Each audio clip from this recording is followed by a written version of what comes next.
Live from the Pathway Studios in Johnston proper. You are live from the Path.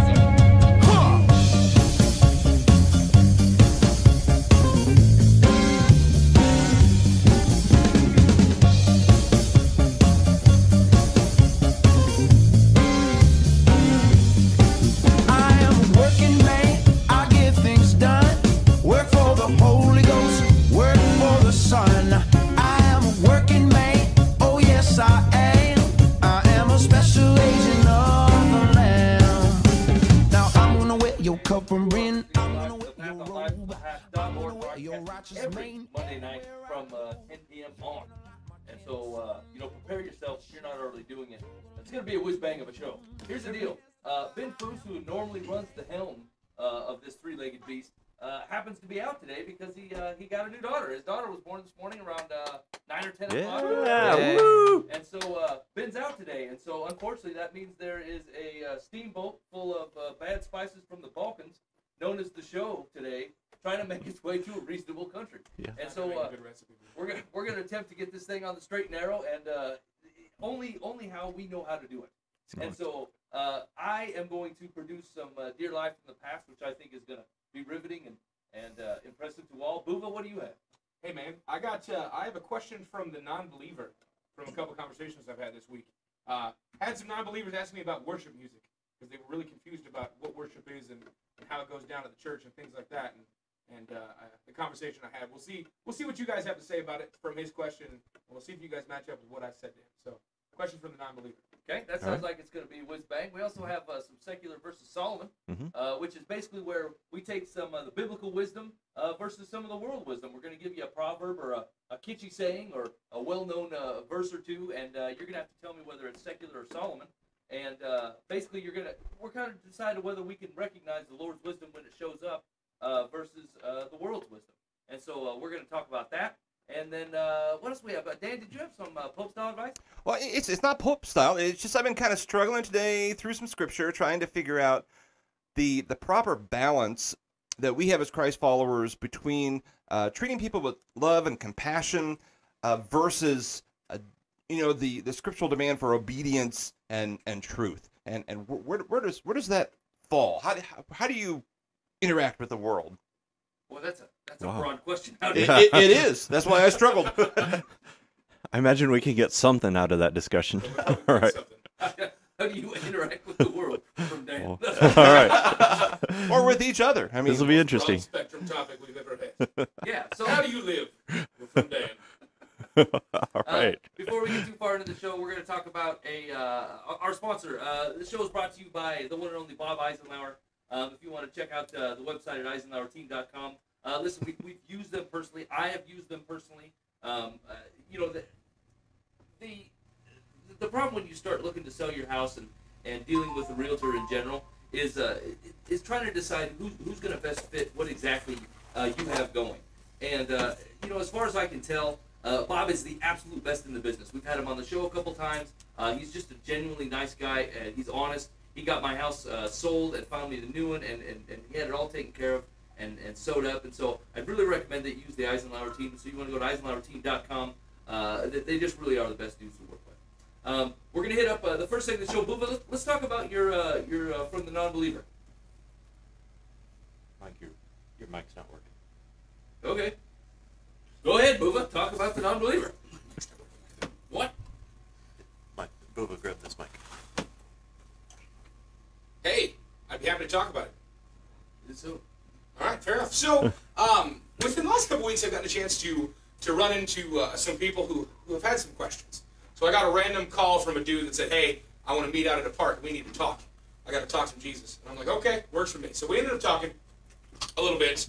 Ran into to the guy, and through a lot of different questions. One of his questions was more about worship and how Christians worship. So his questions kind of boiled down to, well, if I become a Christ follower, how does worship work for me? Like, what am I supposed to do? If I'm not a singing person, and I'm not kind of into the music you guys listen to, am I not worshiping God correctly? And it also kind of asks the question of, if I'm worshiping, am I allowed to listen to other music? Like, can I walk away from the church and listen to other stuff, or do I constantly have to listen to worship music to be a good Christian? So I want to see what you guys have to say about what is worship, what worship should be for a Christ follower. Does it have to be?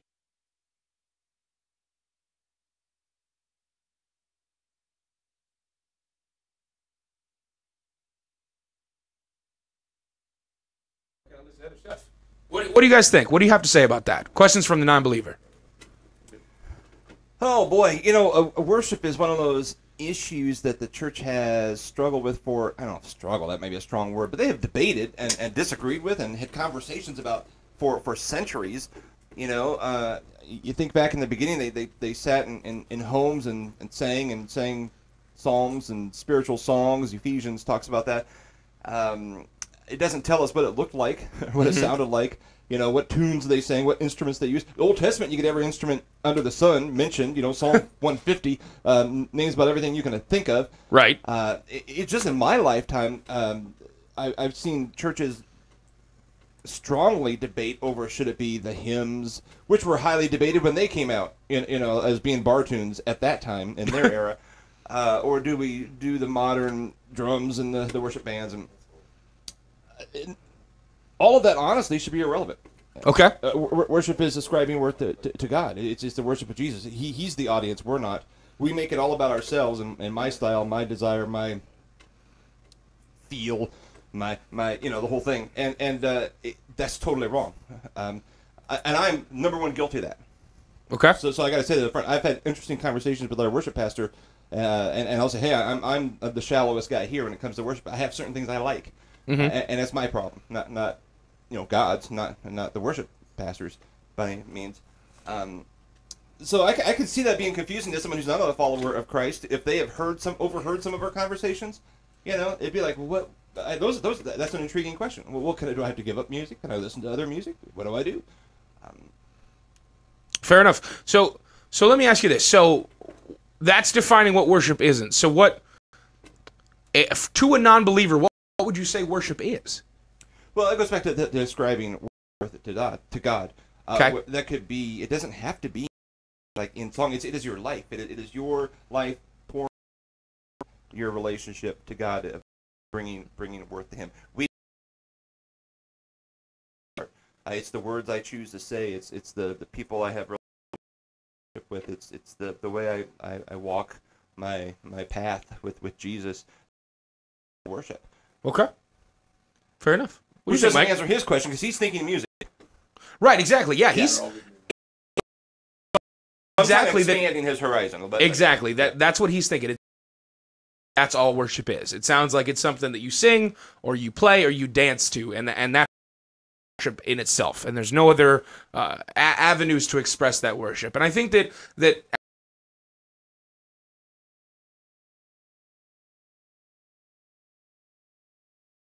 I think that as a church, create event, concert, if you will, that is worship time. And we play it off like that's what you have. That's your worship time, and everything else, it's not. When you think of a worship pastor, what do you think of? You think the dude that's up on the stage, the gal that's up on the stage singing or dancing or playing music. That's what you think of as a worship pastor. Did you say dancing? Dancing, yes. Yeah. He's not a Baptist. I've seen it happen. Oh, okay. Mike, what do you think? Is there? I'll take it back from you, Mike.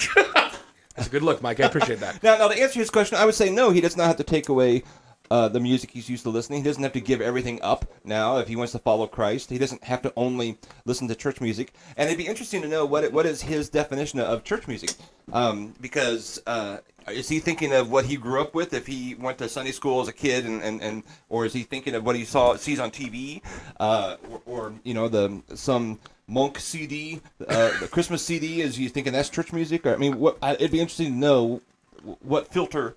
If I can give you any more information of the situation, what I can tell you is the modern day worship band that does the tunes about Christ and the tunes about relationship with God and things like that seems to be his view of what worship is. I don't think he has any other thought process to what that is. That's what I got from the conversation. And so I'm sorry, I was plagued by technical difficulties, and I missed most of this conversation. His issue with modern day worship is what? Well, so he doesn't have an issue with modern day worship. What he's asking about is, it seems like he's confused as to what worship is, because he had questions in regards to how it happens, what goes down, and if he should feel comfortable singing or not singing, or if he's wrong for not singing, and if he's not going to be a good Christian if he doesn't sing.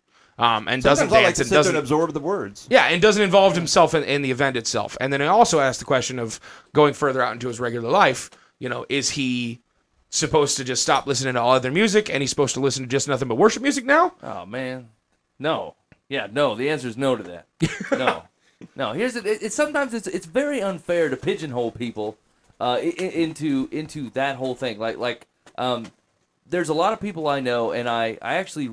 Sometimes I watch how they worship, and I wish that I worshiped that way, but I don't. I don't worship like that. Like, people get all jazzed up about the tunes and whatever, and close their eyes and sing and put their hands up and stuff, and if I were to do any of that, it would be totally posturing and phony, and I don't tend to do it.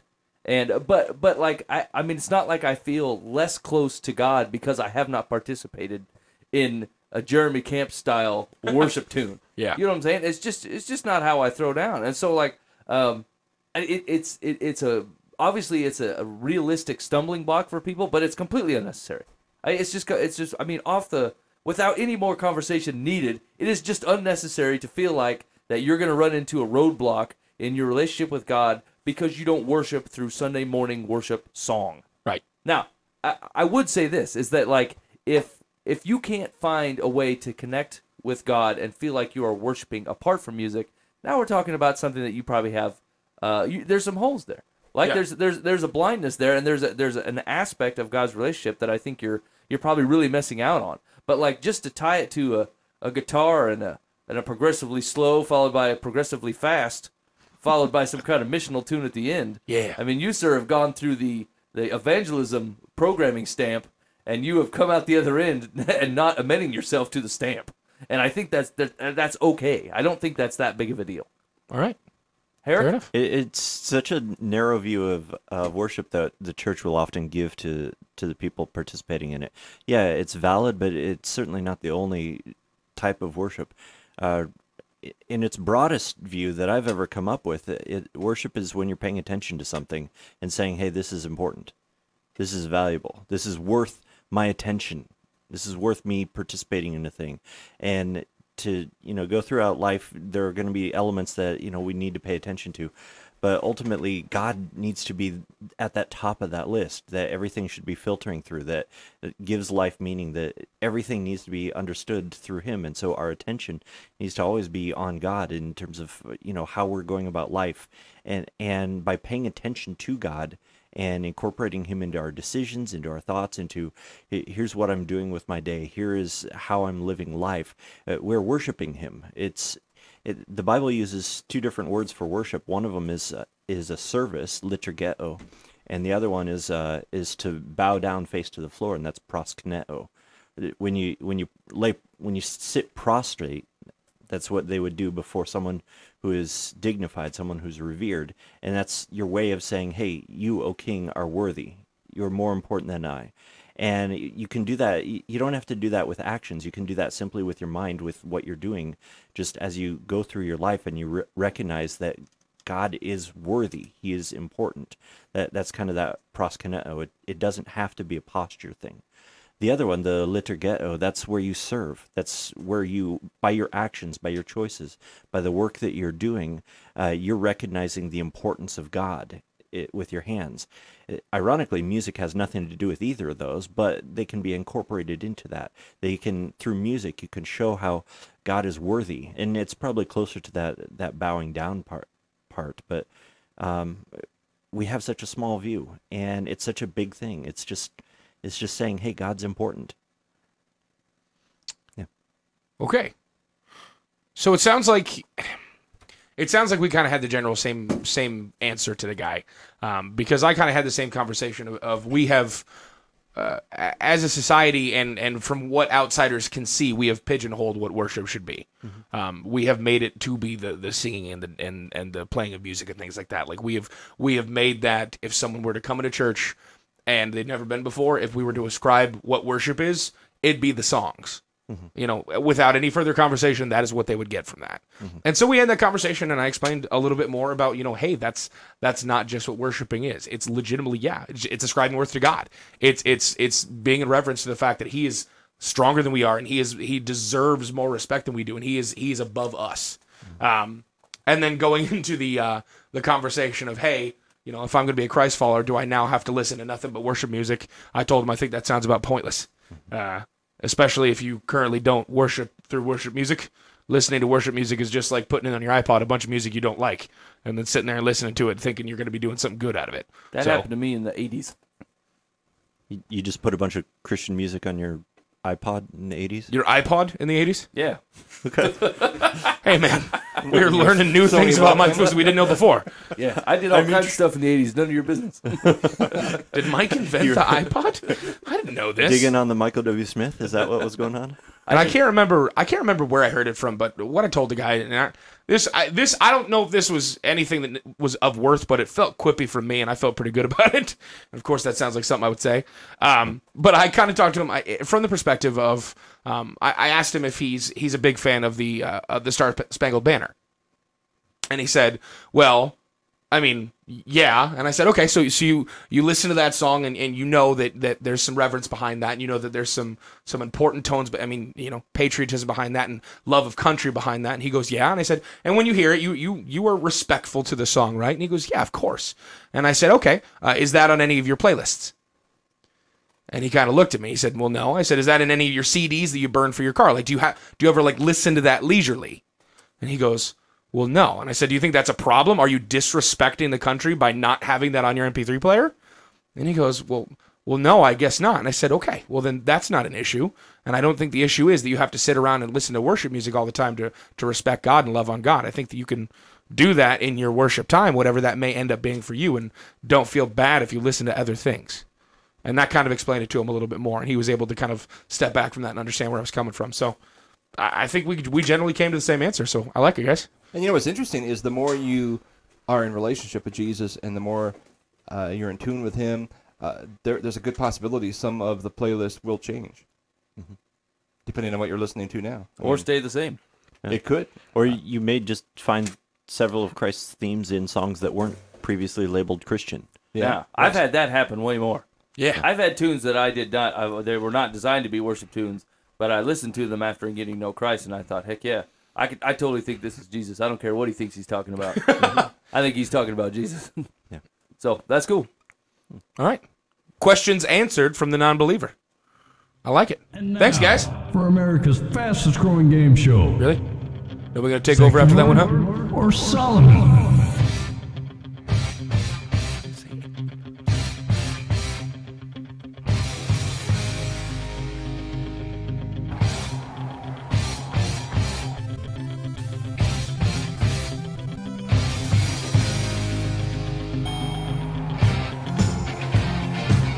You have unwittingly become a participant in the internet's fastest growing game show, Secular or Solomon. I feel like you should be way more excited than you are right now.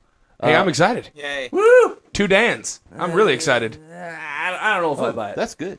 But here we go. We're going to hit the Secular Solomon. Basically, I'm going to give you a bit of wisdom, and you're going to tell me whether it is from the Bible, basically from Solomon, or it is from the world. Now, if it's from the world, you have to give me the region or country of which you think that it came from. Ben seems to have a real problem with fictional countries or non-existent groups of people anymore. Ben's not here. But Ben is not here, so I feel like Buddy. All right. Frankly, I'm plagued by attempting to do things that I don't understand well, so I'll probably just pass it. Dan's going to drop the Epcot Center again. So here we go, Dan. We're gonna have a real problem with you because I'm not looking. because you're right in the way. You're right in the way of the answers. Many people say that about me. Okay, it's time for Dan and his honesty. Dan is a man in the way of the answers. Secular or Solomon. Here we go. The rich can be sued for everything they have, but the poor are free of such threats. The rich can be sued for everything they have, but the poor are free of such threats. Secular or Solomon. Move it. All right. I'm going to go Proverbs 17. Proverbs 17. Buva goes with Solomon. Andrew Carson, where are you at? I want to say secular. Okay. Where are they coming from? Where are they coming from? Europe. The one was it? France. Yeah. let's There go you go. France. France, indeed. France, the best representative of Europe, if there is one.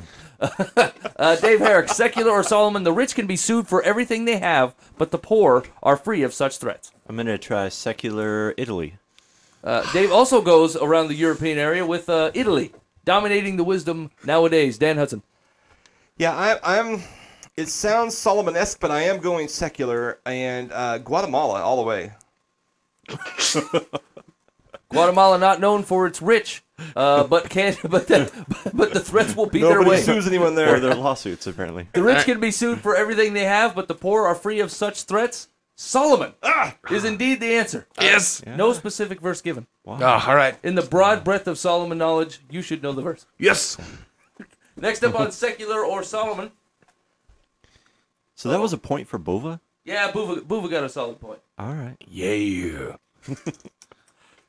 Secular or Solomon, the quiet words of the wise are more effective than the ranting of a king of fools. The quiet words of the wise are more effective than the ranting of a king of fools. Secular or Solomon, Andrew Carson. That sounds like Solomon.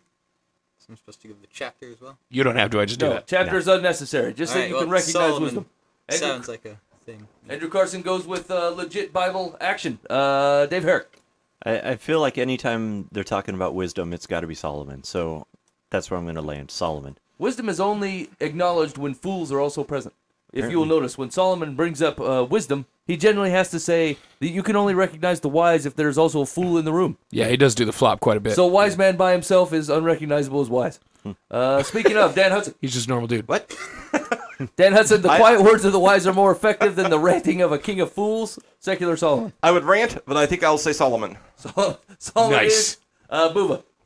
Solomon, Proverbs 21. Also, unverifiable due to I do not have the chapter and verse in my answers. Even better. The quiet words of the wise are more effective than the ranting of a king of fools. Solomon is the correct answer. Yeah. So who, that was a Buva, and a Carson. I think that was We all got around the it. room. That Yeah. was the whole room Yeah. took it. Bunch of So- wise fellows. Yeah, anytime you hear wise and fools, you know it's Solomon. Well, I'm glad that I was not playing because I was going to totally say secular.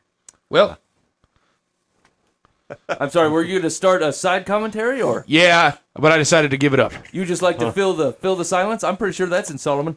Fill the silence, blah blah blah, fools, something. A fool decides that he needs to fill the silence. Secular or Solomon, don't jump to conclusions. There may be a perfectly good explanation for what you just saw. Don't jump to conclusions. There may be a perfectly good explanation for what you just saw. Secular or Solomon, Dave Herrick. I'm going to go secular Bohemian. The Nice. The The Bohemians. Is it what's the plural of a boheme? Is it bohemian? Boheme. Boheme. Yeah. Boheme. It's not Dan- Bohemians? Dan Hudson. I don't know. Jumping to conclusions. Don't freak out. There's good explanation for what you saw. Secular or Solomon. Well, I'm gonna say Salt Lake City, Utah. That's definitely secular. Secular, the specific city of At the Salt Lake temple. City, Utah, having nothing to do with the inhabitants of said city. John Buva, the third. Don't jump to conclusions. There may be a perfectly good explanation for what you just saw. Secular or Solomon. I'm going to go secular, Los Angeles, California, in cheesy New Age management training. I'm pretty sure there is no legitimate reason for Los Angeles being, just existing at all. Yeah, On fair the enough. There's no whole, perfectly reasonable explanation. we could no. give or take Los Angeles. We just lost half our audience. It's like they sell those cheese and peanut butter crackers, and if they were to take the salt off the top, you would buy the crackers anyway. Yeah. Los Angeles is the salt. That's true. It could go, and people would still pay 89 cents for the 4-pack. No one even notices the salt. There's peanut butter on there. Andrew Carson, do not jump to conclusions. There may be a perfectly good explanation for what you just saw. Secular or Solomon. That sounds secular, and it probably comes from Ghost Adventures. Yes. Where? You know that show where they hunt down the ghosts and they're like, "Did you hear that?" That's a legitimate region. Yes. Spiritual Wherever region. they reside. I'm pretty sure that's also Los Angeles. The nether realm, apparently. Yes, exactly. Answer accepted. Ghost Adventures. Secular ectoplasm. Correct answer being, don't jump to conclusions. There may be a perfectly good explanation for what you just saw. Solomon. What? Straight from the words of the King himself. Version is that the Message? It may or may not be the Message. That sounds like a management training. That ain't the Not Bible. Bible. That's not the Bible. Up for debate. Fake answer. Fake answer. Here we go. Question number 4/maybe 5 in secular Solomon. Whoever has no children has no light in his eyes. Whoever has no children has no light in his eyes. Secular or Solomon? Where are we at? Dan Hudson? That'd be secular the Vatican. Secular and an Nice. odd reference to the Vatican. Counting down the days till Dan has his own show, There's Pope style for you. probably with plenty of sponsors. John Buva III. Whoever has no children has no light in his eyes. Speak to me through your darkened eyes, Buva. I'm going to go secular, and I'm going to go the Hopi Nation. The Hopi Nation. All right. No Yep. response needed. Andrew Carson. Whoever has no children has no light in his eyes. Through your sunglasses. Secular or Solomon? I want to say secular, and I'm going to say China. China. Mideastern. Very, very close to the Hopi Nation. Here's the problem. Ben usually does the side commentary based on what country you've said, and I have no worldly knowledge at all. Hey, man, maybe we should just keep it going then. If I can even hit like the northern or southern hemisphere, then I consider myself firing on all cylinders. Yeah, I was going to say, hey, that's actually kind of impressive. Not many people can do that. Yeah, that's me. So Andrew Carson went with what'd you say? Secular China. Correct? Yeah, it's Okay. over by Quebec. Over by Quebec. Which is also similar to the Hopi Nation. Whoever has no children has no light in his eyes. Secular Solomon. Dave Herrick. I'm going to go secular as well. And let's try something in the Middle East, maybe Lebanon. We're going to go Middle East, Lebanon.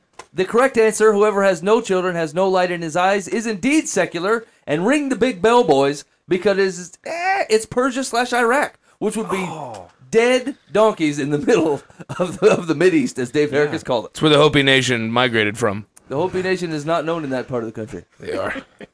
They came from there. Secular or Solomon, here's the deal. This is the reason this is the fastest growing game show ever, is because we're flying right through it. Right.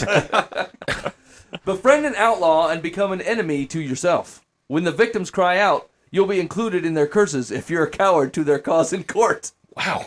That was a long one. That is a very long one. Wait for it, it is a 3-course meal. Befriend an outlaw and become an enemy to yourself. When the victims cry out, you'll be included in their curses if you're a coward to their cause in court. Secular or Solomon, John Buva III. Solomon, the Message. Solomon from the Bible version, The Message. Andrew Carson, secular or Solomon? I want to go with secular, but I don't know, some sort of like Shakespearean play from England. It sounds like something. That is not a group of people, a country. British. a nation. England. I said England. England, I suppose. He technically did mention a country. Shakespeare, England, Dave Herrick, befriend an outlaw, become an enemy to yourself, blah, blah, blah, blah, blah. The Hopi Nation. Coward in court. I'm going to go with Solomon on that one as well. Dave Herrick takes the smooth ride to Solomon. Dan Hudson, where are you at? I'm going to say it is secular, and it reminds me of a scene from a movie down near the Texas-Mexican border. I can't decide which side. I'll go south, though. I'll go Mexican. You meant to say Texarkana, didn't you? And then That's just what you meant. Tex-Mex came out. Era.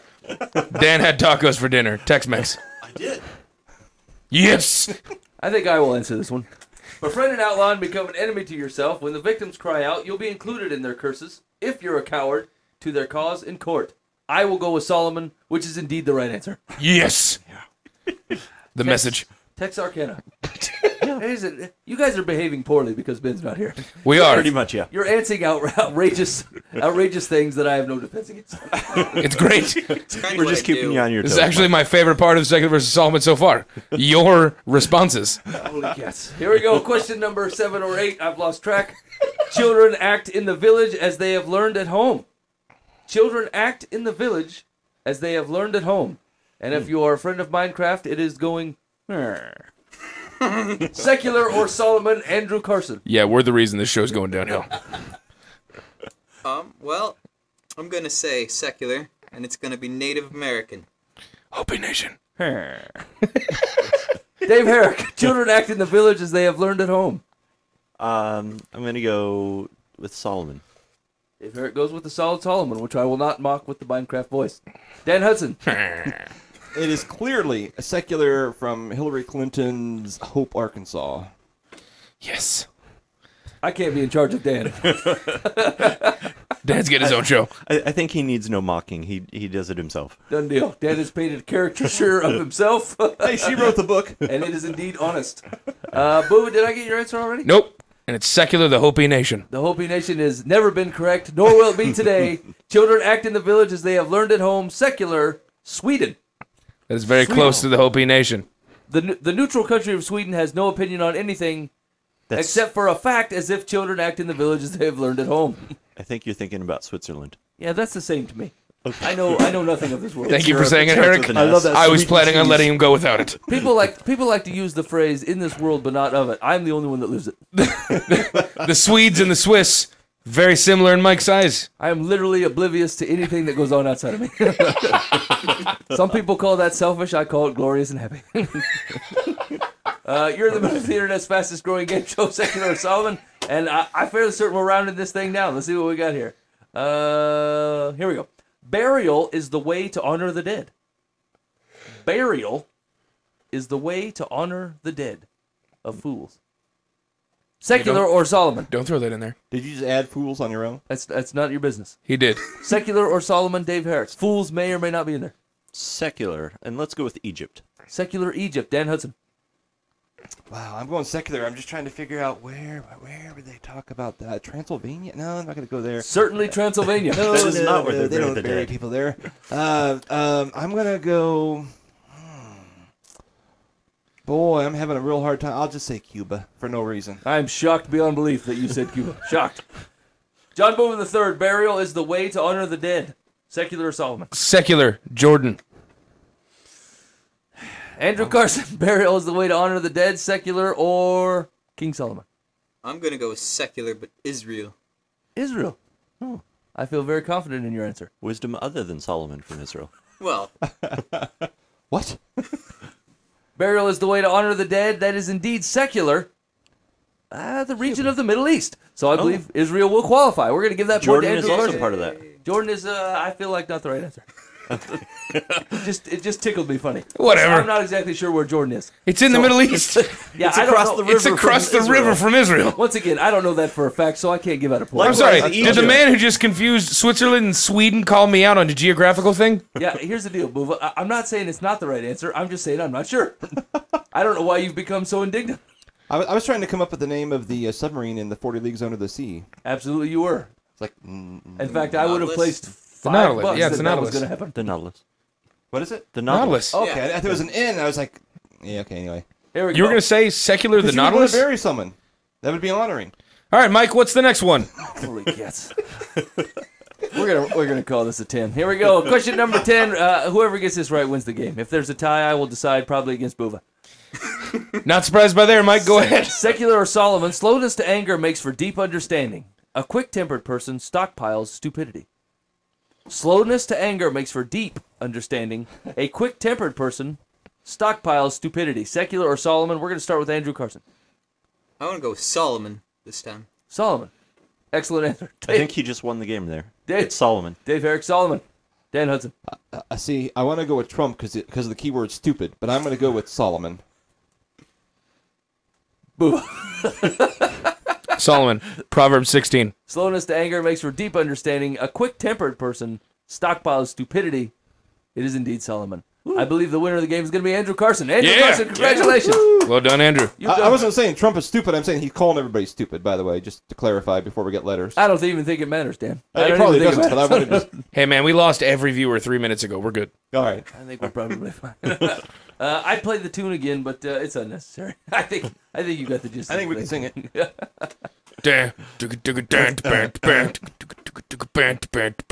Why? Hey, listen, I'm done.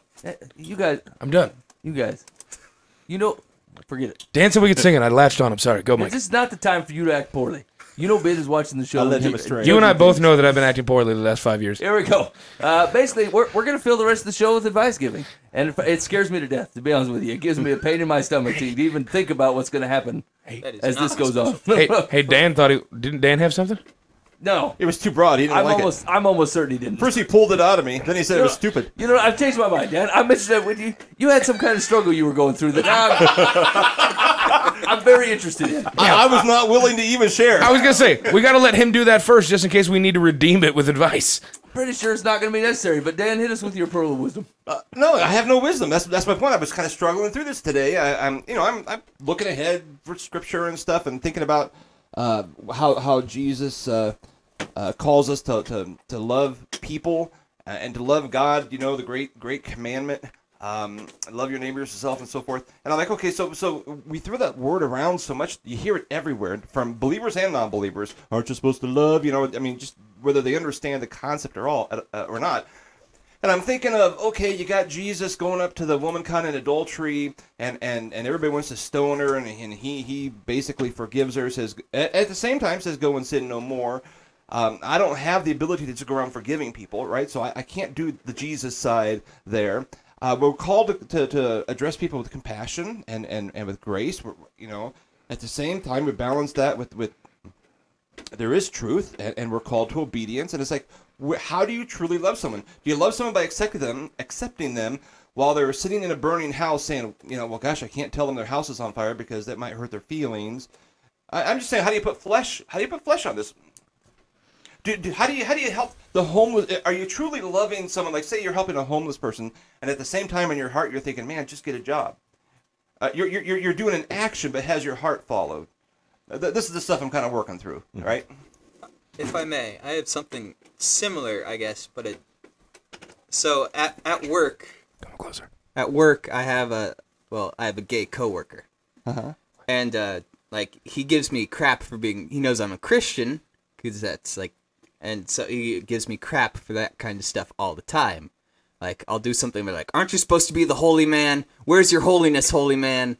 And that kind of stuff. That is excellent. Yes. Where's your holiness, holy man? Weirdly unrighteous indignation. And it's like, and there's another coworker who happens to be bi, and so they do, like, all sorts of stuff, and I'm just, like, standing there, and they look at me, and they squint at me, and I'm like, you know, judging you two is just too much work. I can't, like, I haven't judged them at all. That's not my job. And so it's just like, I'm just supposed to love you as human beings, and really, I'm good friends with the bi one.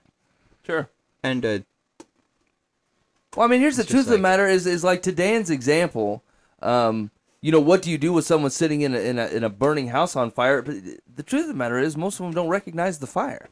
You Exactly. know what I'm saying? They don't see that the house is on fire. So like, if you can start not on that premise, because what you see as the fire, they see as life and regular. Yeah. And the joy that you're trying to offer is not even in their radar. You know, like, if people had told me what people told me a lot before I got married what marriage was like, and none of it was even close. Like, you know, I had a picture in my mind of what it was going to be like to share a life with somebody, and to truly share that life with somebody, and I didn't understand any of that, what it meant, until I've been married, 10 years down the road, and then it starts to come into view and make sense to me. And the same thing is true when you're trying to talk to somebody about Christ. And I think Ben, kind of railed on this a little bit last week, and it's the truth is like, if we want them to understand Jesus, we have to understand Jesus and the truth of what we're talking to them about, and like I feel like it's not as easy as black and white, Exactly. That's the struggle. And we want it to be, because then it is easy, right? Like, your interaction with somebody. If someone can say, look, everybody will come to know Christ as Lord if you talk with this specific language and say this, and then we would go, yeah, okay, we can do that, and everybody would do it, and it'd be a done deal. But, like, I mean, we're 2,000 years into this thing after Christ was here. That does not exist. Well, I kind of decided today that where I'm at right now is like, so I was even trying to define, am I a loving person? I do a lot of things out of duty. I have lists. I know what I'm supposed to do. I help the widow. Why? Because, well, Scripture says to. Matthew 25. Jesus said to do it. Well, am I doing it because I want to? So I kind of boiled down to, what's my first impulse when I see someone in a situation? When I see the adulterous woman, do I forget that was me? I mean, Jesus approached us all when we were in that situation of sin. So what's my first impulse? Do I feed the homeless person? Am I thinking at the same time kind of judging inwardly while I'm feeding them? Do I help the person out who needs a helping hand? At the same time, am I thinking to myself, well, he just made some poor choices, forgetting I've made poor choices? Or am I thinking, wow, you need help? Or is my first inclination, Jesus really loves you? How can I communicate that? Or is my first inclination, man, you're a terrible person? So that's a more you question than it is. Yeah. Well, or all of us. I mean, that's just anybody has to figure that out, I think. I'm not sure how you can effectively communicate to a human being that Jesus loves them when you yourself aren't in a position where you love them. I mean, that's Right. Well, probably that's the one of question. I mean, unless you really love the person, you're just talking about theoretics and no one And can you cares. love a person unless you really fully understand the love of God? Right. So that's what I've been kind of working back in my mind today. It's like it kind of starts out with an understanding of His love, which goes back to the woman caught in adultery. He had both. No. There was forgiveness, and he still said, "Hey, go and sin no more." I kind of feel like the actions that we're going to take are just going to be a response to what we've seen of God. I mean, essentially we behold God in all of His infinite love towards us, and we only get small slices of it at a time. But as we do, it changes us. It transforms us, and then we can respond out of that love that we've experienced. Otherwise, we're just kind of making things up. We're just sort of faking it out of what people have told us love should look like instead of what we've actually seen love like. And if that's the case, then it ends up being more of an expression of a love that's kind of a lie than love that's sincere, love that's been experienced. So the love that we show really needs to be a love that we have also experienced from God. Yeah, I actually really like Dan's example, which is here's the way Jesus reacted. How do we do that? You know what I'm saying? And isn't that the truth all the way around, right? Like you look at the way Jesus handles things, and it's not cookie cutter. It's not the same every time. But the only way you can do that is if you're pulling from His heart, right? From His intention and from His love, and without that, you are left to your own 2 + 2 = 5 devices. Of trying to put two thoughts together and decide what's the best outcome here. And really, if you pull from a bucket that is only filled with Jesus, you will only output Jesus, and Jesus doesn't seem to fail. So it really, it kind of sucks, right? But it's an inward question. It's not an outward question. And maybe that's a good diagnostic for you as it is for me, right? Like sometimes people will come into my life and I think, man, how am I gonna show them the love of Christ? I've just met them. They don't seem to know Jesus at all. How am I going to show them that? And I feel like Jesus does not ask that question of Himself. He just says, I'm going to love on them, and that's going to be what it is. How am I going to show them me? I will just be who He is. I will just be me. Yeah. Right? And now granted we are minus the deity part, but have been given the gift of the heart and the eyes for people to do the exact same thing. And that would take a lot of the weird, awkward questions out of it, wouldn't it? Yeah, I would think so. But I'm thinking through the eyes of, say, you're a new Christ follower, and you're reading through the Scripture, and you get to Matthew 25, and you see that list of, I was hungry and you fed me, I was naked and you clothed me, I was in jail, you visited me, that type of thing. And at first you're like, oh wow, now you have a list, right? And that's how I approached it the first time I read that. It was like, oh wow, I've never visited the prisoner, I haven't fed the hungry, I haven't, or I now need to look for those people. But then it was a list. It was because it was this list of things, Jesus, people I'm looking for now, as opposed to how does that move to, wow, this is Jesus right here, and I need to feed him, whether I think he deserves the food or not, or you know what I'm saying, the stuff that can go back in your mind, like, well, if he didn't make those 7 poor choices, he wouldn't be hungry, or do you know what I'm saying? Kind of. I feel like people don't actually struggle with that, though, right? Because people read that list and then end up doing none of them. You know what I'm saying? The most common response is I have yet to meet a guy that's constantly involved with feeding the hungry, constantly involved in a jail ministry, and constantly involved with helping out widows and orphans. I never find that. And I don't guy. know if that's the point. The point is, as you go, you do these things. As you see them, as you come upon them, you help. Agreed, but love if people. you're going to I don't know that anyone looks at a list and said I have to fulfill this list. So that might be just a Got my hunger check. You know what I'm saying? Yeah. No one's actually doing that. So even the most legalistic guy I know isn't doing that. Either he looks at the list and goes, I'm not even interested in doing this, or I'm not going to do it, or sees past it and says there's a heart thing here. Of noticing my situation versus their situation and God's situation on the whole. That just puts a lot of things in perspective. I mean, I've sat in Bible studies where people will give the opposing view of, okay, Jesus says, you know, to feed the hungry person, and over here Paul says, hey, if you don't work, you don't eat. You know, so they lean toward the if you don't work, you don't eat thing, and somewhere we're missing. I think to get Jesus' heart on this, you're not going to find it in a Bible study. You're only ever going to find it being demonstrated as someone is actually doing it. Yeah, So, yeah. you know, Jesus said, you go and you feed them. You go and you take care of them. You meet the needs of But your that's the neighbor. thing, is they're usually bringing up Paul for an excuse not to do it. Exactly. You know what I'm saying? It's and not they're- like your intention was to do it, and then you're like, well, I guess Paul said. It's usually like, I don't even want to do this, and it sounds like Paul backs me up. So, you know, whiz bang, I ain't Right, doing it. and they're ripping Paul out of context as well, because he's talking to a church where they thought Jesus was coming so eminently that they stopped working. Right. And that's a whole different situation where people are expecting the Lord's return literally tomorrow, and they're like, well, you know, if he's coming in tomorrow, why bother going to work today? Right. There's no reason. I'd bail if I thought the Lord's coming tomorrow. The way that I've looked at this before is I've spent more time trying to look at what Jesus did than what Jesus said with this. And maybe that's the wrong way to do this, but like you read the Gospels and you read like the background random one-off stories about how he spent the rest of the day healing people.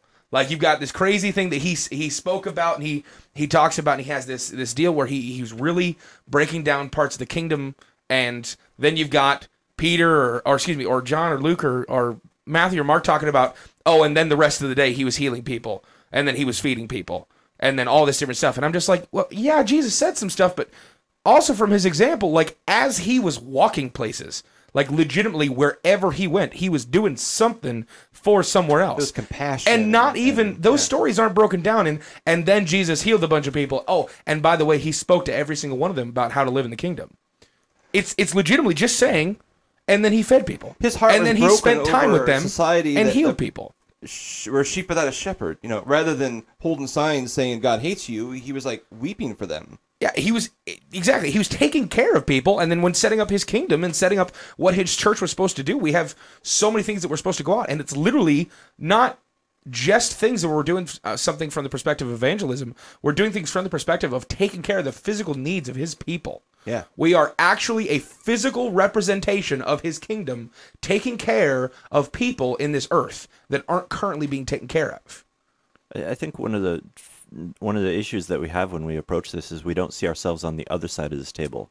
We see ourselves as the ones who have plenty, and we don't recognize that at one point we were on the other Right. side of this, and God took care of us. Yeah. Right. And somehow we've missed that, or we just are not recognizing what God has done to have already blessed us in our life. And that everything else that we should be doing should be a reflection of how God has blessed us. So I'm going to bless others because, you know, I'm just like my dad. Yeah. And that's what we're called to do. So without his example already in place in our lives, without us recognizing it, then we're just kind of doing the words, but we don't have the example to follow. Right. And so we're just kind of guessing at it and making up our own example. So we're really doing it as a reflection of ourselves instead of as a reflection of our dad. So where's the love in that? Yeah. From the perspective of discipleship, you know, we have all these people that are willing to say, you know, you need to call people out on their sin. And you need to call people out from the perspective of they are in the wrong. And like Dan said, they're in a burning building. They don't realize they're in a burning building, but they are. We need to pull them out of that burning building.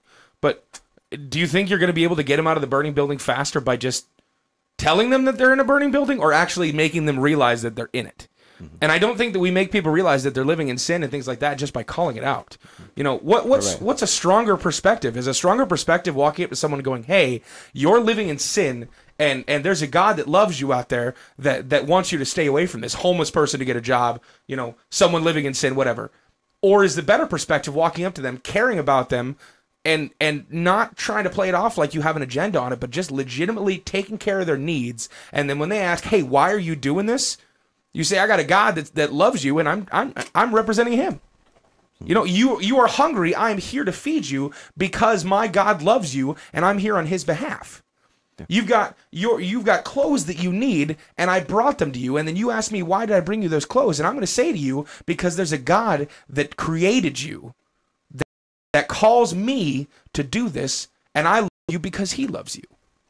Are you in a stronger position to tell them about God's love once you've shown it, or once you've talked about it? where Yeah, I yeah. call it out from.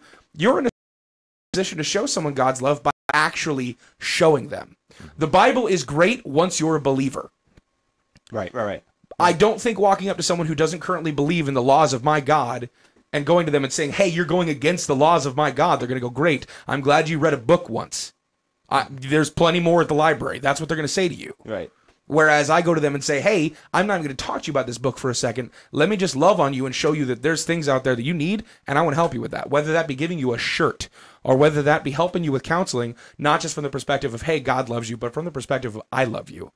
And I've seen much more, I'm not even going to use the word success, but I don't have another word to use. I've seen much more success when living out that love of Christ rather than just talking about it. When it comes from a humble place, what kind of struck me today is as I was considering the woman caught in adultery, we'll often identify ourselves with maybe one of the dudes holding a rock, and we think, well, yeah, I guess I'm not perfect, but we're still kind of like judge, but I'm going to hold back, you know. Or you might even identify with Jesus. Yeah, I want to forgive the person. We rarely see ourselves as the woman caught in adultery, and that's really who we are. Exactly who we are. You know, name your sin. But we're the ones who Jesus came up to and said, hey, you're a mess. I love you. You're forgiven. Go sin no more. And that changes your perspective, because now you're just a fellow woman caught in sin, so to speak, talking to someone, as opposed to, hey, you know, I have this rock, but I'm going to put it down.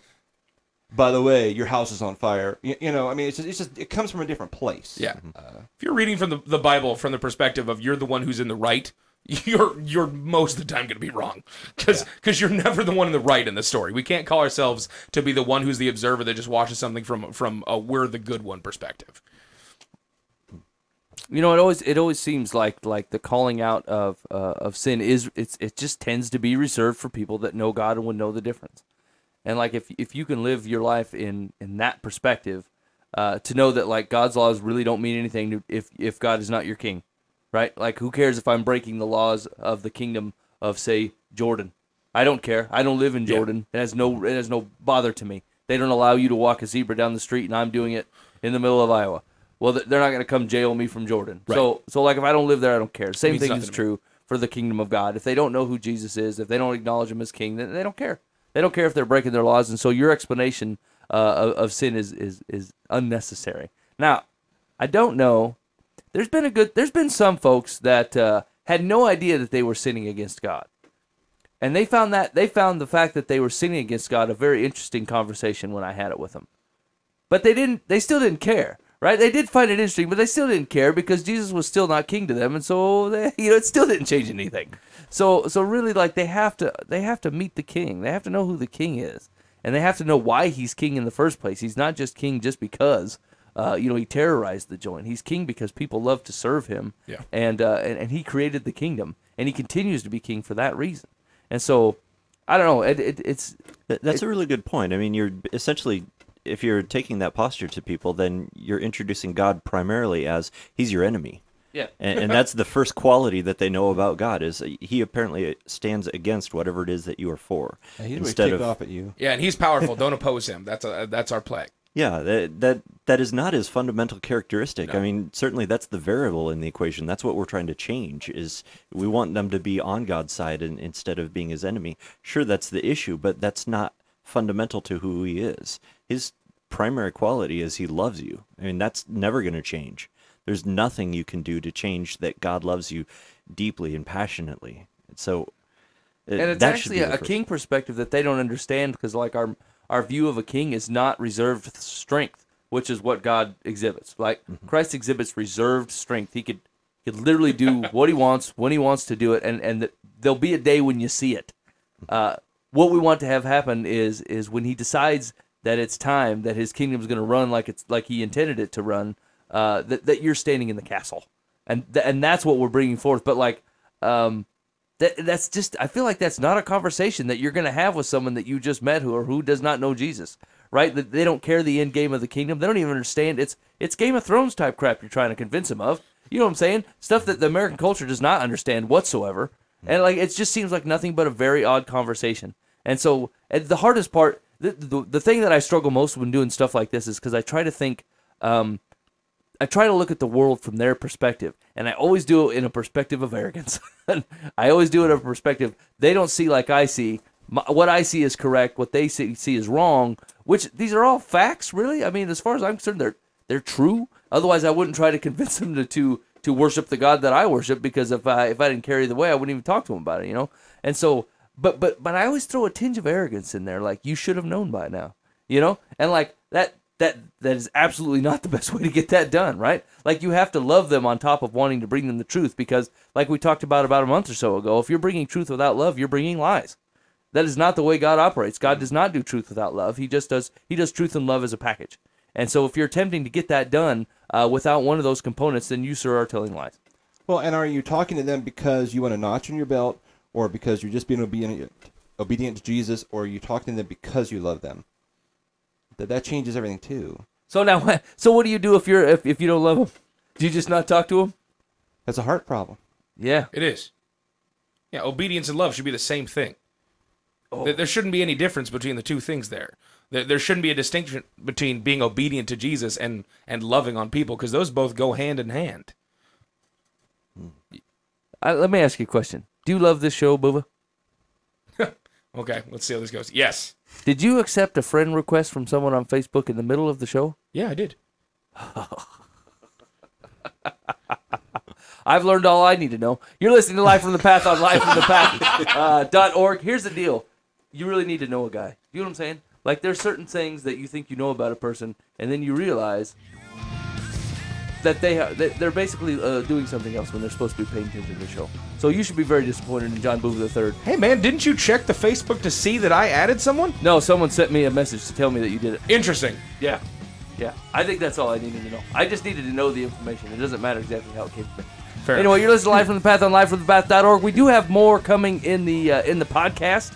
I don't know where that's going to be. I think you should stick around, though. I feel like good things are going to happen. We're going to talk about some Dear Life from the Past. We have, I don't know, there seems to be some girlfriend issues, or I don't know. We'll go through it. But anyway, thanks for listening to Life from the Past. We'll catch you next week. Don't forget the podcast is coming up next, along with we're gonna stream this bad beast on 99.3 KTIA on Saturday nights at 7 o'clock. Thanks for listening. Ben Foose will be back at the helm next Saturday, so prepare yourself for high-quality entertainment in a week.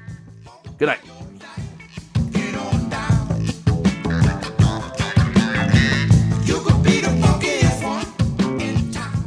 So that happened. So that's how the whole show went down. Good job, boys. Very impressive. One of our finest. Wait a minute. Here's my thing. Hold on. Ben's sending me a picture of who the guy is, so I know. Looks to be some. Hold on just a minute. Talk amongst yourself for a second. You're talking about the guy that I just added on Facebook? Yeah. I didn't mean to take over the conversation. Are we in an intermission? No, you're good. No, the show is going on right No, now. you're all right, Andrew Carson. Hey, man, thanks for stopping by. Okay. I feel like you added to the conversation. There's no worries over there. You want to participate in some advice given? I can. Well, that's not my forte, but Obviously, I it can- is. Are you ready or not? Yeah. Here we go. Hey, I Mike, work with a guy who's just a straight. heads up. I did also just like a post on Facebook That's about Live from the Path. Does that mean I love the show, too? So it makes you? Or does that mean I don't love the show? I think that means you like the show. Yeah. Well, technically, I like the picture of the show. Okay. Dear Life from the Path. Ben's gonna be so disappointed in me. Dear Life from the Path. My girlfriend Ashley and I have been dating for 3 years. Fake name. Every year I ask her to go on a trip with me to St. Louis where my parents live. It's a weekend trip my parents sponsor for our entire family, and it involves a Cardinals baseball game. Every year she refuses to go. When she invites me on her family fishing trip to New Mexico, I go. When I ask why she won't do the same for my family trips, she makes excuses like she doesn't want to get up early. Most people in my family are early risers. Ashley is not. I tell her she can sleep as long as she likes. No one will care. I believe there is something else that Ashley isn't telling me. I have expressed my unhappiness about this, but it does no good. I am to the point of just ending this relationship. I don't understand her reluctance. I really want her to come with me and spend more time with my family. What can I do? Mystified in the South. Well, I don't think it's something to end the relationship over. I mean, you don't want to hang out with your family. Do you think it's a family issue, or do you think it's a location issue? Because I'm telling you what, New Mexico is way cooler than St. Louis. I think it's a family issue. Yeah, I think it is too. Yeah, something's odd. I don't know. Might also what. be I a baseball mean, issue. You think she just flat out hates baseball? And I mean, I'd put up with if I hated baseball, I'd go to baseball with my lady if she asked me. Maybe she's a Cubs fan. That sport is dumb. Yeah, I did just say that. Okay. So breaking it down a little bit further, it sounds like he's communicated in a problem with this, and she just doesn't care. Like, because he said this happens once a year, correct? Correct. And she's turned it down a couple times, which means that this is a possible communication issue that's been happening for a couple of years, where he's just blatantly saying, hey, I say yes, I go hang out with your family. You say no to hang out with my family. I have expressed that it upsets me, and I would like you to. And she hasn't either had any rebuttal to that, or they've hashed it out, and she just doesn't care. It doesn't. He added a weird amount of detail, right? Like that. If you were really concerned of why she didn't go on the trip, I don't know that the contents of the trip actually matter, do they? Right. So that seems kind of odd. I mean, can someone hate baseball so much that they refuse to go with presumably their future husband to go on a trip with their family? They shouldn't. It's 3 hours. You're fine. Do it. And then the excuse of I'm not an early bird, like I don't want to wake up that early, that's a bit ridiculous. It seems like that's why he's added so much detail, is just because she seems to be balking at the details instead of actually talking about, hey, here's my real issue. Yeah, it sounds like she's just latching on any details she can to say that that's the problem, to avoid the actual problem. So she just doesn't want to talk about what the real problem is. All right. For years. They need to talk more. Yeah, so really the advice is find out what the real problem is. Yeah. Root cause analysis, man. I mean, you say something like, I believe there's something else that Ashley isn't telling me. Well, I mean, why don't you figure what that is? Like, you need to know what that is. Maybe she just flat out doesn't like your family. I mean, is that And okay? the thought of going and hanging out for like a week with your family just is not cool, and she's going to make up a bunch of excuses. Now, but maybe she's afraid to bring it up because he's not going to accept that. If you say, look, listen, I just don't get along with your family. That's true, and if so, I mean, they need to deal with that as the issue. Right. They can't just dance around that and say, well, I'm not an early riser and I like my sleep. I do like to sleep, though. Yeah, that's true, but I'm just losing saying, a little bit of sleep for a couple of days. I mean, if you're having Every children year? together in the future and holidays, I mean, it's only going to get worse if you don't figure Christmas out what morning the is going to root be awful with mom and dad just sitting at the Well, I don't do Christmas with your downstairs. parents. Mom's like, I'm not an early riser. Seriously, she could suck it up for just one weekend Right. once a year. Yeah. I mean, How does jobs work out for you? I don't know. I mean, you never know. I mean, maybe the uncle was super creepy or something. And then they Then need to she talk should- about the uncle being super creepy. That's Exactly. what I'm saying. The answer is, hey, you got to figure out what the thing is. Yeah. All right. And maybe you have to walk into that conversation with a little bit of grace because you don't know the whole story. Maybe it is way weird, and she wants to keep on dating you, but she knows if she tells you the deal that you're going to get all freaked out and act like a jerk face. Yeah, true. You need to come at that from that they aren't just the worst person on the planet. Yeah, so if you care about the woman, why don't you ask her honestly? Because I feel like you're probably asking accusatory with this lineup of chess pieces you got coming against her on why she won't go. There has to be. How could you have a completely working, functional relationship for every other part of the year except for the one time you go on a vacation and then she shuts up and doesn't want to say anything about it? There's something real funky going on there. Real funky. Because otherwise, if she was this picky, you'd have noticed it already. You'd have said, on top of the fact she doesn't want to go on vacation with me, she hates waffles, she won't let my cat in the house, and she refuses to button up my iron shirts or something. You know what I'm saying? Like, you'd have a laundry list of things that you didn't like about this woman. But instead, it's just this on this specific issue, and it's just weird. The whole thing's weird. You two need to talk. Secular says, has Ashley met your family? If the answer is no, she may be afraid she won't fit in or that they won't like her for some reason. Years? Yeah, well, 3 years, they haven't met the family. Weird. Unless you can get her to open up and tell you exactly why she won't go, you will never be able to convince her. Because this has become such a sore point, you need to tell your girlfriend that her inflexibility has become a deal breaker. But if you do, you may have to be prepared to follow through. Yeah. I feel like coming at it from a deal breaker perspective is just being way too aggressive. yeah, You're just going to shut down the already shut down lines of communication by giving out ultimatums. Yeah. Hey, Ashley, if you don't talk to me about this whole thing, I know you're lying to me. I'm breaking up with you. Yeah, ultimatums do not make relationships grow. They only go one direction towards Really? the end of the relationship. Yeah. Andrew, mark that down. Yes, sir. You know what only goes one direction? The story of my life. Anybody? Mike, here's the deal. I had a shred of respect left. That was awesome. It's gone. Dear Life from the Past, I have been married for 8 years, and my husband is a wonderful spouse when it comes to almost everything. My complaint may seem shallow, but please hear me out. A couple of years back, he started buying me potted plants rather than cut flowers because you get more for your money, he says. Yes, you're shallow. We're Wait. there. He buys me plants 3 or 4 times a year, and after receiving the third one, I asked him to please go back to cut flowers. I neither like houseplants, nor do I want something I must find a place for in our yard. Despite this, he continues to buy me potted plants every time. Each time he says he forgot. I don't want them. I don't want to seem ungrateful, but I'm really frustrated. Today I received my 10th one. I suppose I seem like a jerk, but I really don't understand why he keeps buying me the one thing I asked him not to buy. Your thoughts? Yeah, he's not listening. But she's being petty. Yeah, they're both But at fault it's here. ridiculous, yeah. This dude just doesn't go, okay, walk 3 feet away from the potted plants to the cut flowers that my wife wants. I'll get and you what I she is want. saying, hey, I'm receiving gifts, but not the gifts I want. Yeah. You both need to come into this from a fault perspective. He has a file cabinet problem. He intakes what his wife says, and he files it away as, I need to remember that later, but it's really of not the utmost importance. He probably has 10 other things to do, other stuff's going on in life. He does intake what his wife says, but he does not put it in the proper file to recall it. And so when he goes to the local home improvement store, he'll see flowers and think of his wife and go, you know, I love that woman. I'd like to get her these flowers. And he picks up the wrong ones again because he put the thing in the wrong file, and he shows up expecting gratitude and a showing of appreciation, and he wants her to know how much he thinks of her, but instead he has failed miserably and has turned out to be a jerk again. I'm not sure he's even buying them himself. I think he's having his secretary pick up some flowers for his wife, and she comes in, and this is what the secretary picks up, is a potted plant. Hey, man, why you got to bring in that tangent? I'm just saying. What if this smells of secretary bought flowers to you, Dave Eric?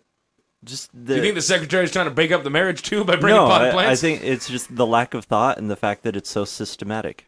But it could be that the maybe this secretary's guy's just that way. boyfriend brings her plants, and she can't take them home because she's married, so he takes them home to his wife, who wants cut flowers. All right, you just Seriously? took my really weird All right, gentlemen, scenario and turned here's the it deal. into- He could be a professional skateboarder, I was going to say, and he wins the flowers at his local events. What if the store that he goes to only has potted plants? I mean, yes, he could change stores. He could but cut the plants. there's currently a deficit of cut flowers, and he's trying to deal with the economy with potted plants. Also, he's a florist, but he only he only sells potted This guy does a lot of Got a stuff. deal on How do it. you expect him to remember to buy cut flowers? Maybe he does a lot of business with the local Hopi Indians, and they trade him for Hey, goods man, and services. the Hopi Indians, With cut they flowers. are, the Hopi Nation is known for their potted plants And wisdom. and wisdom and connection to the Middle East. Here we go. Secular's advice is, you guys are all correct. He is one messed up dude. You appear to have married a man who is not only practical, but also unimaginative when it comes to gift buying. Now, hold on. Horses right there. Sort of gift buying Here's the and deal. unimaginative. I feel like me and this man are one and the same. I am a terrible gift giver. It doesn't matter how long I think about it, try, or how much I mean to do well. I always buy the wrong thing and produce terrible gifts. But you still do it. But I still do it. So I am this man. I keep showing up with the wrong thing time after time again. Despite disappointment and pleads to do better, I continue to think on it really hard for a couple of weeks and still struggle and come up with the wrong gift every time. I feel like I'm not so far away from this man. It's Glenn, Why the not? skateboarder / florist. I've never been married or had a girlfriend or anything, but in this situation, I don't know. I'd probably just go to like an antique store and find the most random thing I could possibly find and say, "Here." All right. See, Yeah. I agree with Andrew him. Carson That is comes some in. level of thought. He's putting some level of thought into this, whereas the guy who can't even remember that his wife It's a said, plate. please, no So this more woman pots. is expecting a potted plant, knowing that she's going to get it. It's a plate with a She potted plant wants picture. cut flowers, and then Andrew Carson swoops in with a nice teapot, That's at least Well- some level of thought, yeah. You can use it too. which in her wildest dreams she did not expect. Maybe a good old-fashioned iron. Mike, what else does secular say? Are you planning on Wait a finishing minute, that are up? you talking about a household appliance, the iron? Yes, yes. I'm saying that's like That's just wrong, man. Holy cats, Dan. You're gonna get yourself in trouble. You know, my wife could dig on an iron. Yeah. We've spent way too much fun on these flowers. She hates me for these potted plants. I'm gonna bring her an iron. I think an iron solves all. I do mean, know what I don't you want to be. get. I wouldn't be spiteful about it. You don't like my potted plants? Here's something completely useless. Hey, you know what? That would be the best reaction. You should pot something else. You know what I'm saying? When like sage my in wife there. was 9 months pregnant with our first child, she was complaining about her weight. So for Christmas, I bought her an exercise bike. Ooh, Dan? that's a rookie mistake right there. That was 25 years ago. I still hear Hey about man, it. here, Andrew, I'm gonna it give you a was little bit of awful. insight right here. right. Here is the exact reason I keep showing up to this show, because now I know if my wife ever complains about her weight, the wrong don't listen reaction to that. is to buy her something to help with it. Yeah. We as dudes think, hey, I'm gonna be super helpful. This will be really This is thoughtful. exactly what This she will wants to solve the take care of. problem. This is gonna solve the problem that she's constantly talking about. All they're gonna latch onto that is he thinks I'm fat. She will see how much I love her. I, Even if that's a $2,000 exercise bike, that's $2,000 to call her fat. My wife's car broke down when she was like 16 or 17 or something, and I went out to help fix it. And she didn't have any tools in her car. So for Christmas, I got her a socket set she could keep in her car. I thought that was great. Fail. She still married you. I still hear about it to this day. Man, that's Well, that's awesome. nice. Seriously, Nice. again, take notes as these gentlemen are talking about marriages and how they've made mistakes so we don't have to. yeah. They're not looking for practical. No. They're looking for, oh, that's awesome, and you love me because of that. Not, hey, this is really going to help me out. All right, Here's a random thing I found at the dollar store. Here's the thing. My wife, one time, her car ran out of wiper fluid. This was back when we were dating. And so I went to the convenience store. I bought wiper fluid, and I put it in her filled up her fluid tank. And then I put the rest of it in the trunk of her car. This was not for her birthday. This wasn't for Christmas. This wasn't any kind of special present. But she loved it. What kind of man are you? She thought it was the coolest thing in the world. That Hang on. socket set was like But- $25. You but spent here- like $5. Yes, that's yeah, but correct. he just, in the background, silently took care of her. But this wasn't in place of some kind of romantic gesture. This was, hey, I see that you need this. Here you go. Yeah, And man. you go. I'm Socket taking set care of should have you. been, hey, it's Thursday. Here's a socket No. set, just in case. If I had given that to her on her birthday, she would have been sorely displeased. Oh, man, However, that's that's awesome. not what this Timing. was. This was simply a gift. Hey, sweetheart, I love you. recognizing that she Here's an loves oil it. change, and for an added fee, they will top off all your fluids. Deal. See, So why can't you just do like oil change or I don't know, socket set or exercise bike and here's something else that you might find nice. A potted plant. Because all they're going to pay attention to is the thing that you did practically. Because the thing that I would buy that's something that you might like, you would hate it. That's why. I seriously, I know you guys want to see this guy as a boob, but like I'm telling you, like I know this man. This man is me. He cannot pick out good gifts. He just stinks at it. Then don't. pick Maybe out he good needs to gifts. hire his secretary to buy good gifts. Maybe that would fix the whole thing. Maybe he should ask. Hey, full what circle. do you want? I'm planning on buying something for She you already tonight. told him. What do you want? She says, "Well, I've been dropping hints all week." Well, I'm gonna need you to There's be no hints. more specific. There's no hints. When you say She cut said, flowers, do I you don't mean want your in potted plants soil? anymore. Bring Do you mean back actual- cut flowers. There we go. roots? Secular says, you appear to have married a man who is not only practical but also unimaginative when it comes to gift buying. That he would continue to buy you something you have repeatedly told him you would prefer not to have seems the opposite of considerate to me.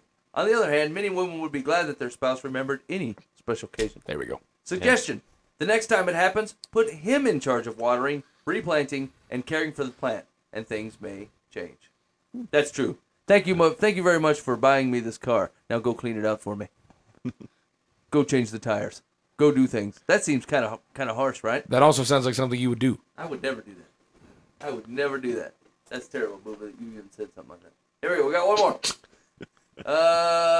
Dear Life from the Path, I was at my brother-in-law's house with my husband and our 4-year-old daughter. We were playing our weekly video game, and when my brother-in-law went around, he shouted a racial epithet. Okay. I asked him not to use it in front of my little girl because she repeats it at school. She could be suspended, and we don't use that kind of language in our family. Now he claims I disrespected him, and I should apologize to him because it was his house, and he can say what he wants. He doesn't have children of his own. Who is right here? Is it okay to say whatever you want because it's your house, or is it better to use some censorship when there are children around? You had every right to say what you said. Him getting upset about it is ridiculous. He can give you the whole deal of, hey, I talk like that. That's just how I live my life. If you don't want your daughter around it, I understand. I'll do what I can to fix it, but this is my house. Like, he can make that statement, but the dude just needs to fix it. Yeah. However, she's understandable in making that statement of, hey, my daughter shouldn't hear that. Please don't use that language. Yeah, here the dude just doubled down on stupid. I mean, he's like, "Hey, you're in my house, so I'm going to talk however I want around your kid." That's just dumb. I mean, yeah, it is his right, it's his house, but he's just being stupid to the fact that this little girl is being exposed to that kind of language, and He's a dumb single guy that has a weekly video game with you. True. Hey man, I mean, the fact remains is that you are welcome to use whatever language you want in your own house. But if you want other people to be in there with you, Yeah. you're gonna have to try to curb it in Right, some exactly. way. Yeah. Okay. Let's see what secular At the says. same point, mom can use this as a teaching opportunity for her child. The child's going to hear that. I mean, I'm agreeing with you guys, but I'm adding to it, saying, "Hey, Hey man, this recipe was good. Why'd you have to add to it, Dan? sorry, Put in some flour. it's a cherry on top." Flour, okay? please. It needs more salt. Secular says you did the right thing. Your brother-in-law should watch his mouth when your daughter is present. Because he's unwilling to do that, limit her exposure to him. Yeah. And if she hears him do it again, make sure to explain that the expression is one you do not want her to ever repeat. Teaching opportunity. Ding ding. Good call. I mean, yeah, I guess. I mean, I don't purposely bring my kids around people that do bad crap so I can say, hey man, don't act like that, you know? Yeah, but But here's the deal. I do that on occasion and say, those people don't recognize the fire. Like, I think that is a decent teaching opportunity. We have a lot of conversations with that about their interactions at school. And they'll run into some people that don't have some nice things to say and are not very loving. And our conversation tends to be not that they're jerks or bad folks, but they don't recognize the fire. They don't recognize the difference. I wouldn't expect them to act any different. So show them the difference. And that's our resolution. And maybe this is very much the same thing. You're listening to Live from the Path on livefromthepath.org, broadcasting every Monday night, starting at 10 and whatever. Please check out the Eisenhower team at eisenhowerteam.com. But they buy and sell houses on your behalf. And it's a better idea. You've picked out a terrible place in the past, and that's why you're seeking to move now. So give Bob a call. if you were appalled by the show Yeah. and want Ben back, you can send us an email and let us know at info@livefromthepath.org. It doesn't matter whether you hate it or not. Ben's coming back either way. Truth. So don't waste your time. Thanks for listening. Be faithful in the means. I say God will handle the ends, but this produced a poor show. And so maybe we've been not faithful this time around. So check us out next week and be faithful in the means. God will handle the ends. Good night.